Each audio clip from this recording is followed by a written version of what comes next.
Hello there, and welcome to Wild for Scotland, a podcast full of inspiring stories from Scotland. I'm your host, Kathi Kamleitner. Wild for Scotland helps you connect with Scotland and dream about future adventures. I'll tell you immersive stories to whisk you away, share some of my top tips for your own Scotland trip, and introduce you to inspiring locals and their stories. So lean back and enjoy. Let's travel to Scotland.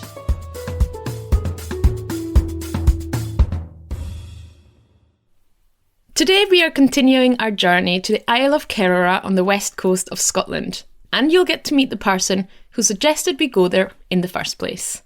Kirsty Pallas is a mountain guide and climbing instructor from Argyll.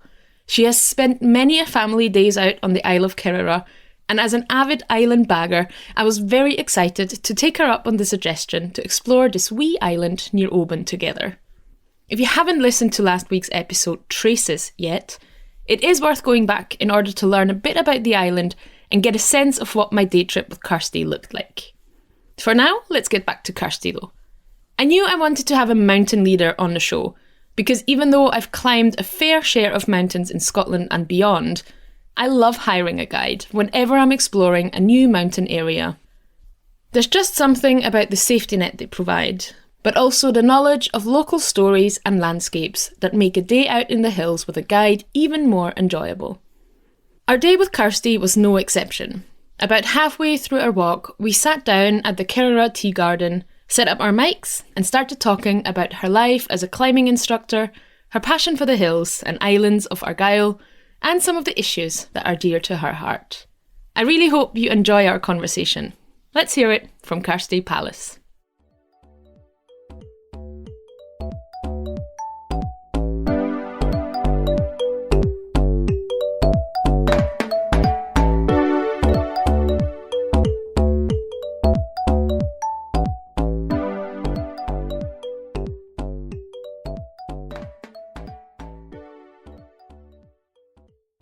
I'm Kirsty Pallas. I use she, her pronouns, and I am a mountaineering instructor and general mountain person on the west coast of Scotland. What does that entail, being a mountaineering instructor or a mountain person? What does that mean? It means I spend most of my life in waterproofs, or this year anyway. So I do a mix of things, just taking people out to experience the mountains, mostly in Scotland, whether it's for their first time heading uphill or doing a Munro or guiding some classic scrambles like the Anakeegic on the Skye Coolin. And then I do a bit of climbing work as well, so taking people climbing, teaching them to be, or helping them progress to becoming independent rock climbers. And I also work a little bit on training courses for new instructors too. So like on the mountain leader training courses and that kind of thing. And is that something, I know you've mentioned Anakeegic and Glencoe and the Coolin on Skye, but is the Argyll area where you're based, is that a good place to be based, or does it take you all over Scotland? How does that work? Most of the work is outside of Argyll. Yeah, most of the work I head up to Glencoe or Fort William or the Cairngorms or Skye. So yeah, it does take me all over, but I still like living here. I guess it's a good place to have access to all of those areas and many more. Yeah, definitely. Yeah, it's a nice place, and it's just nice for doing other things as well. Like I live really close to a beach and I can just pop down there, or there's like mountain biking nearby and stuff like that. So I like living here, even though I have to drive a bit further to go to work. Mm. And were the mountains always part of your life, and was that always something you knew you wanted to do for your job, or did that come a bit later? Yeah, a bit of a mix. So my parents would always take me and my sister out hill walking when we were younger. So my sister's 2 years younger than me, and we did our first Munro when I was 9 and she was 7, and we'd done a few since, and they'd take us out every weekend to do something, but I didn't really realise it was a job option till I did work experience at school and went to an outdoor centre working with like primary 7 kids, and then I still, for the last couple of years of school, didn't completely think about it, but by the end of school, I didn't want to go to uni. I knew I was kind of done with education for a little while, so did an outdoor education apprenticeship and just kind of took off from there. Tell me more about that, because I think an apprenticeship, that sounds so fascinating to do in that kind of field.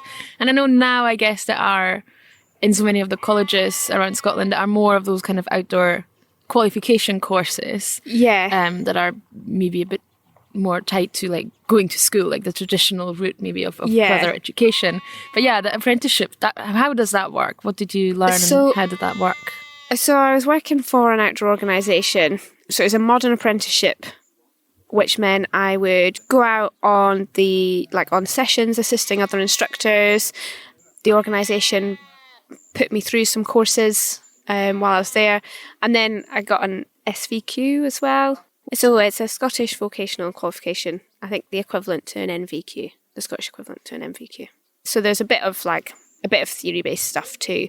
But just it meant that you got a lot of hands-on time, like doing the activities and working with groups, which I think is where it differs from some of the college courses, which are a bit more maybe theory-based, or you get like outdoor weeks where you go and do stuff, whereas most weeks for us were like outdoor weeks. So yeah, and it gave us access to other qualified instructors who would take us out and in their free time, and we go and do other things. Yeah. And would you say it was easy for you to get into that line of work, or was it quite a challenge to be a part of that industry and kind of get a start and get a foothold? It was quite easy for me, just with the situation. Like, I knew the organisation that I did my apprenticeship with, because I'd been on trips with them when I was a kid and stuff like that. And I think I basically just pestered them. So yeah, it was quite easy for me, and it felt quite comfortable because I kind of knew the organisation a little bit. And I started my apprenticeship with a friend as well. We started at the same time, so that was nice too. And is your friend also still doing it now? No, she has moved on into veterinary nursing. Oh wow, something completely different. Yeah. But yeah, we had a great time. Lots of like good memories of us just going out and jumping in the sea, or like going up a mountain in the snow and then coming back and being like, maybe we should have got our ice axes out for that bit actually. But it's all those little things where you're like, oh yeah, it's good learning experiences. Yeah. What I would really love to know is what the kind of pathway is of getting to where you are now. I imagine that it will look different for a lot of different people, but certain qualifications I'm sure are kind of a must. So what are the kind of milestones of that sort of career path? Yeah, so when I started my apprenticeship, I got a variety of qualifications for different activities. So I have some like for paddle sports and things like that, but I've kind of like specialised into mountaineering, or that's where I've put most of my time and energy over the last few years. So it started for me with a mountain leader qualification, and each of the qualifications have a training course and then a consolidation period and then an assessment course that you need to pass. So yeah, I started with my mountain leader training when I was 18, and then I did an assessment a few years later, and then it's now called the Rock Climbing Instructor Award. It was the Single Pitch Award when I did it as well. So that is the course that allows you to like do climbing sessions with groups and that kind of thing. I then went on, well, at the same time as my rock climbing instructor, actually, I did my winter mountain leader as well. So I can take people out in winter and look at some winter skills and do like winter journeys with people, which is really, really good fun. And then my kind of the latest one I've got is the mountaineering and climbing instructor. So that one moves on a little bit from both the mountain leader and the rock climbing instructor, and it allows you to take people scrambling, teach lead climbing for trad and sport climbing, and also go multi-pitch climbing, so on bigger cliffs in the mountains and sea cliffs and that kind of thing. That's really, really cool. But also quite scary. It is, yeah. It's a lot of responsibilities sometimes. And you're like, oh yeah, these people's lives are kind of in my hands right now. Well, that really perfectly leads me to my next question of like, what are some of the skills? I think people, when I think of a mountain guide or a hiking guide, you have an image in your head, but you don't necessarily think about all the skills that go into it. So what are some of the, required skills, and what makes a good mountain leader? Yeah, so it's quite easy to list like technical skills. Mm-hmm. So, you need to be able to like have safe rope systems and build safe belays and be able to judge when you need to change like tactics to make things safe and that kind of thing. So there's that side of things, but I think a lot of what makes someone really good is the people skill side of things and being able to like just give your clients a good time. So be nice and chatty and stuff, but also be really aware like if somebody's not enjoying it and like have loads of options up your sleeves, or be able to chat people through things, or think about how just knowing people and knowing the signs of when somebody is suddenly not having a good time and it's probably not great to carry on, and being really adaptable. Yeah, I think there are probably some key ones. Are there any kind of misconceptions you think people have about mountaineering leaders? Yes. And what are some of them? They're usually like tall men, maybe with a beard, optional beard. But yeah. And you're none of these things. I'm not. I am like 5'0", maybe half an inch. Depends. I'll give you the half an inch. Yeah, yeah. And I don't have a beard. Yeah, so I think sometimes people are surprised if I turn up and they're like, oh, you're going to take us on this. And yeah, I think people think you just have to look really big and strong. And I don't think I am particularly big. Well, I'm not big. I'm not like particularly strong, but you just need to be strong enough. I guess it's about efficiency as well. Yeah. When we were walking up to the fort on the hill here on the island, it reminded me of another hiking guide I went out with, also a relatively short female hiking guide. And I remember thinking then and thinking again today, mountain leaders are basically just like mountain goats. They just are really nimble.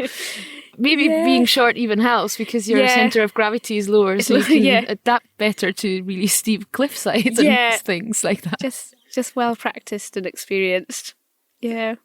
And I hope you don't mind, can I ask, have you ever had clients who seem to be, you said people are sometimes surprised, who seemed very sceptical of your abilities, or? No, I don't think I've had anyone that's been outwardly sceptical. And I think I'm quite a chatty person, so I think usually I just like blether away and then hopefully people change their minds if they were.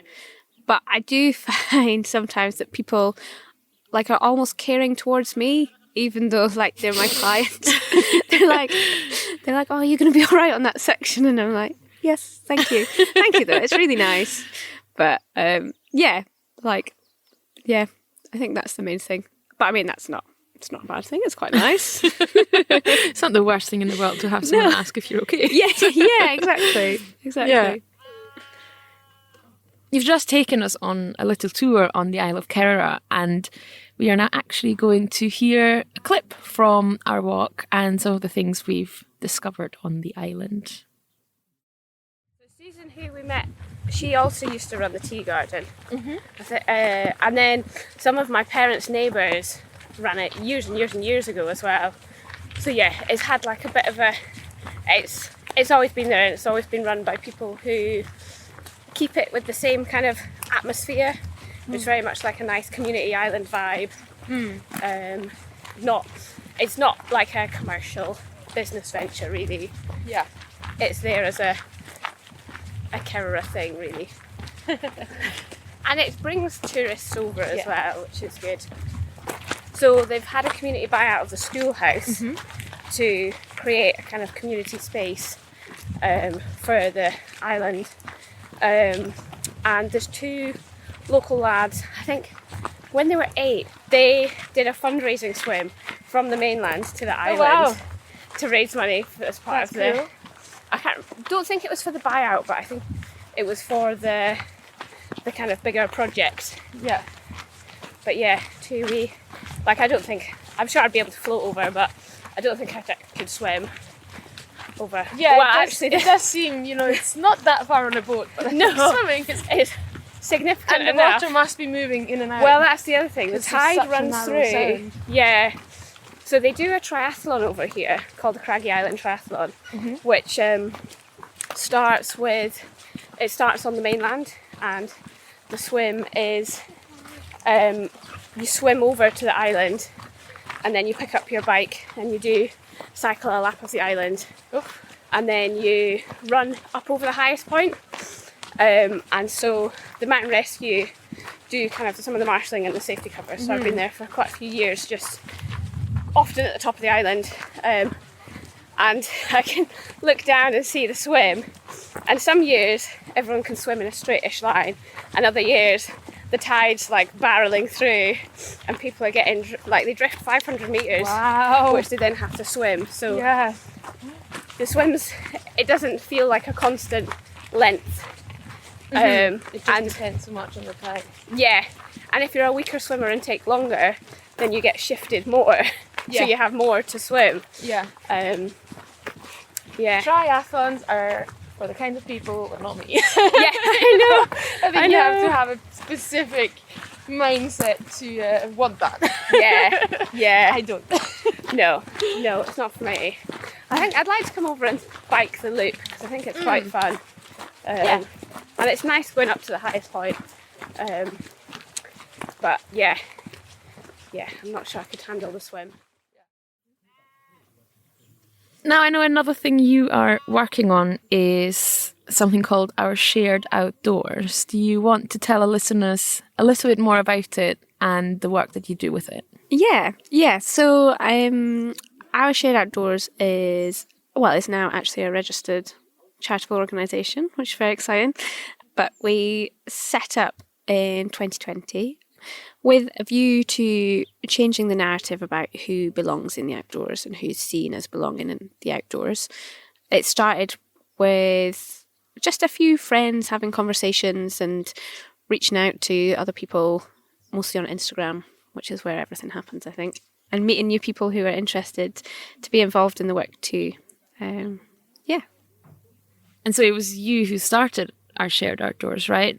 Why did you think it was important to get that ball rolling? So I think working in the industry for a long time, I noticed that quite often I'm the only person of colour around, and having conversations with friends, not necessarily in working in the industry, but just recreationally, it was seen like it's mirrored across the whole of the outdoors. So yeah, I wanted to change that, and got a group together through various contacts who were passionate about the same thing. And what are the kinds of things that you do with Our Shared Outdoors? You mentioned social media, and that is a big part of it. Yeah. We've had a quiet year at the moment. I think we're all voluntary, so work's taken over for all of us a bit recently. But we've done some kind of informative or educational Instagram posts around different issues that people have in the outdoors, whether it's around ethnicity or fat phobia or the LGBTQ plus community, and about why inclusivity is important and how not talking about it is exclusive in itself. We've also done film events. Well, we've run one and we've got another planned for the autumn, which are focused on films about people from less well-represented backgrounds or underrepresented backgrounds in the outdoor space. And hopefully for the next one we'll get a filmmaker or somebody in to do a bit of a Q&A as well. And we have a website being built at the moment, which will have a list of funding opportunities that people can access, whether that's funding towards going on a skills course, going on a trip, or funding towards doing outdoor qualifications. And we'll also be on hand to help people write applications or look over things as well. That's amazing. And I think that sounds like you're covering so many of the basics where, it's getting more people into the outdoors, but at the same time also getting more people into the industry who then deliver. Yeah. Who get even more people into the outdoors. It's like a domino effect, isn't it? Absolutely, yeah. And it's something that I notice a lot because I do some work, like the Professional Association for Mountaineering Instructors is the Association of Mountaineering Instructors. And I'm part of we have an equity and diversity working group that I'm part of. And part of that is looking at how we can increase the diversity within mountaineering instructors, but we can't really do anything directly because people need to have a certain amount of experience and some qualifications already. So for us to do anything, it needs to be at the grassroots level. So yeah, it's like all kind of interlinked. Yeah, as it well is with the work. And you need to feel like the space is for you. Absolutely, and it is a space that you're. I don't like the word, but entitled to use and to inhabit and. Being. Yeah, that's it. Yeah, I think it's just changing the sense of belonging and of who belongs in those spaces or who's seen as belonging in those spaces. And actually we should all be able to feel a sense of belonging in those spaces. Yeah, absolutely. Can you tell us a little bit more about the films that were selected at that event and then kind of what kinds of films you're looking at? Yeah, so we're looking at films that either like follow or are based on somebody from an underrepresented background or are like filmed by or made by someone from those backgrounds. So the ones we had a Glasgow event in April, we had a couple of short ones, and then the kind of main features was Banana Skin by Jessie Leong, which is about being British Chinese and climbing in China and in the UK. We had This Way Up, which is a film about and by, I think, Andy McKenna. He's a mountain biker and was diagnosed with MS, and how he's kind of continuing to mountain bike and live his life. So, yeah, that's a really good one. Well, a really lovely film. And then the final one was After the Storm, which was about Anila McKenna, who's a mountain biker again, and she's of Pakistani heritage, and it was around how mountain biking kind of is such a huge part of her life, and has been with her through times when she's experienced racism at work and that kind of thing. Another really, really great film. It's a really powerful watch as well. Oh, we'll put the titles to all of those in the show notes, and I'm definitely going to watch them all and catch up on those. Yeah. Because I've been to loads of those, the Banff Mountain Film Festival tours and the European Outdoor, I don't know the exact title, European Outdoor Film Tour or something like that. Yeah.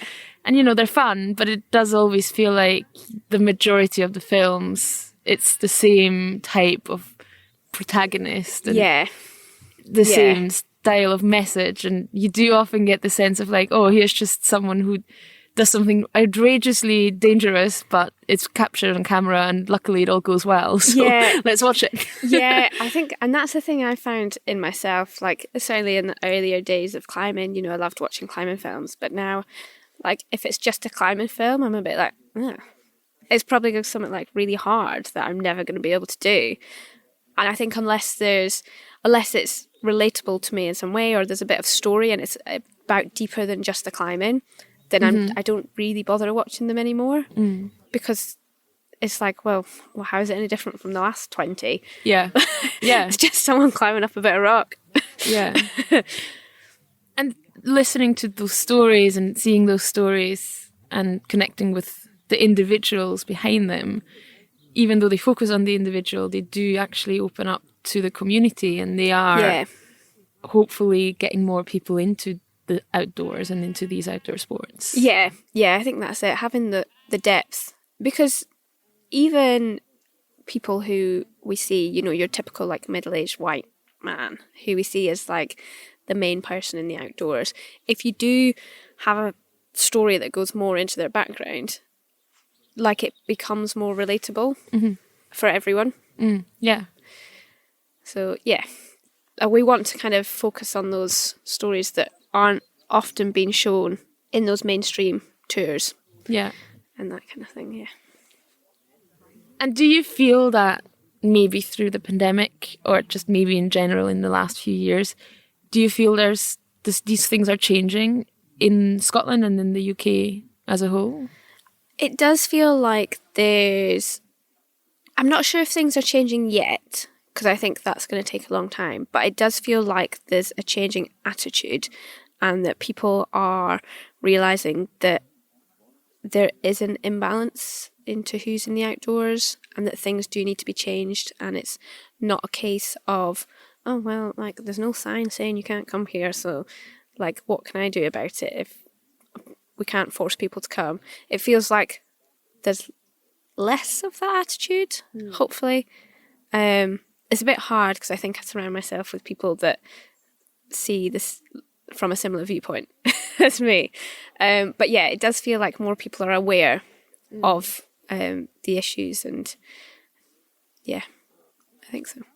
When you think about the future, what do you hope that our shared outdoors will achieve?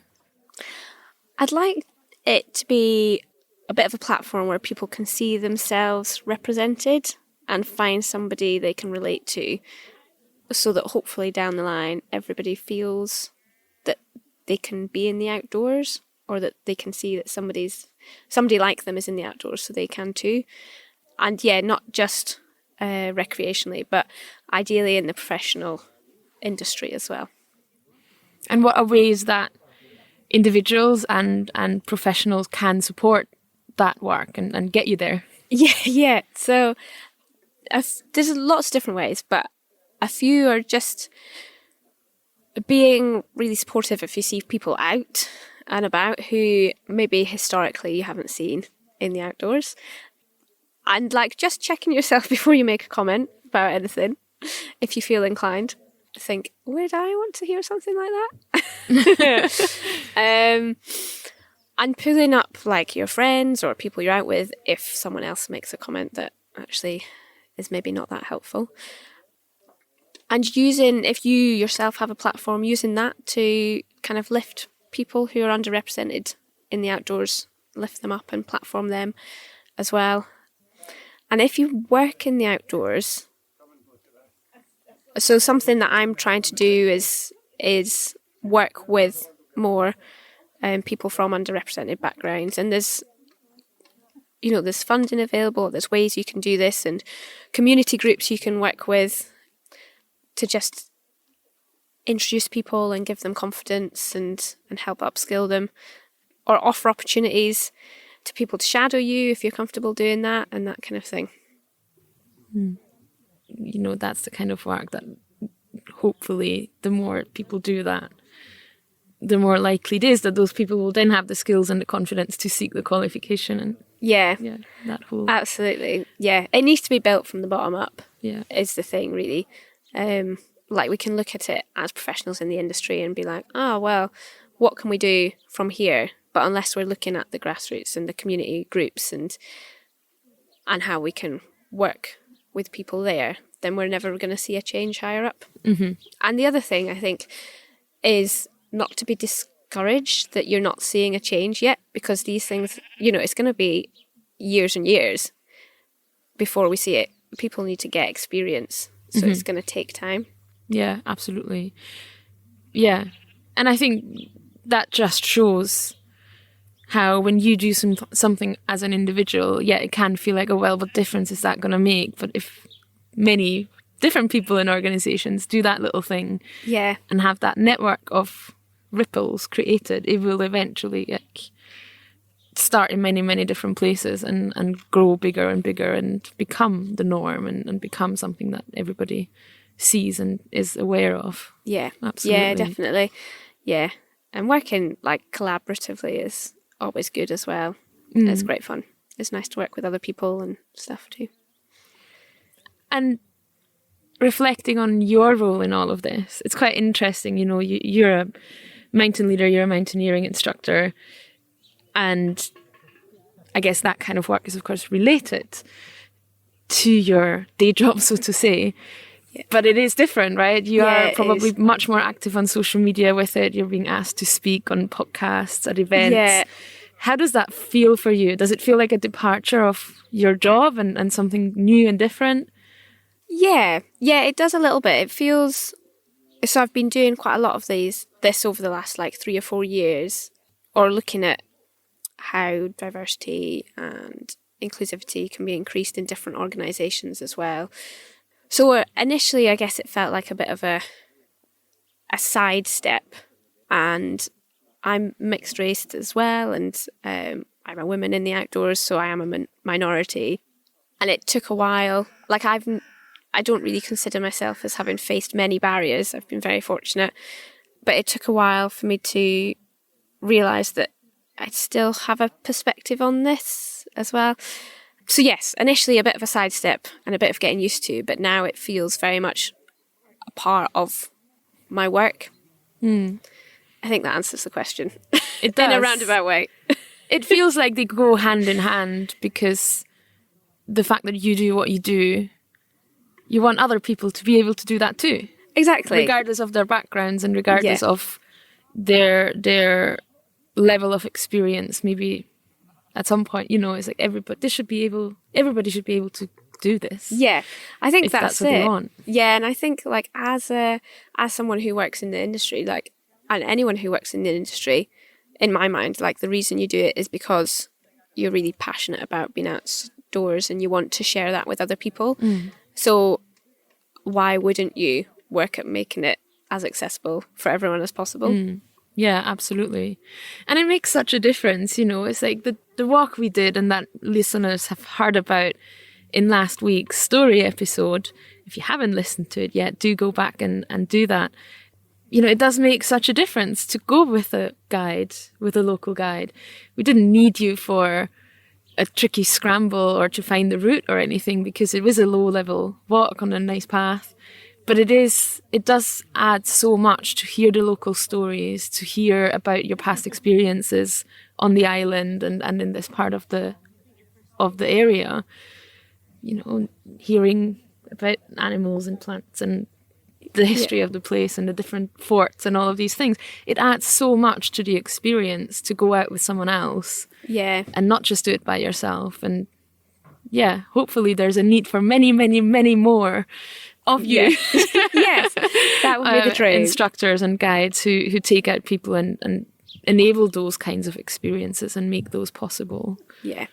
Yeah, definitely. And I think as different people come through, people from underrepresented backgrounds come through to the professional side of the industry, it's only going to make the industry better, because everyone's going to be bringing their own backgrounds and their own stories, and it's going to add something. So, everyone's not from the same background and it's all the same stories. Yeah, exactly. And it's like, I think the parrot story is a really good example of this. It's not necessarily something you expect to hear about when you walk on a small island on the Scottish coast. And not everybody will know that story. And it's a silly example, but it does add so much context to the experience and provide a different lens on what we see and what we experience in the country as well. Absolutely. If our listeners want to connect with you or find out more about your work or just see what you get up to up in the Scottish mountains, where can they do that? How can they find you? The best way is on Instagram, just at Kirsty Pallas, all one word. And our Shared Outdoors? Yeah, also on Instagram and Facebook. And again, just our Shared Outdoors. Yeah, and we'll keep an eye out for the website and any future events as well, and pop all those links in the show notes to make it even easier for people to reach out and follow along and learn and see what you do and find out more about your work. Thank you so much for taking the time for speaking with me and taking us around on a tour on the Isle of Kerrera and sharing your work and your passion with us. No problem. Thank you. It's been fun.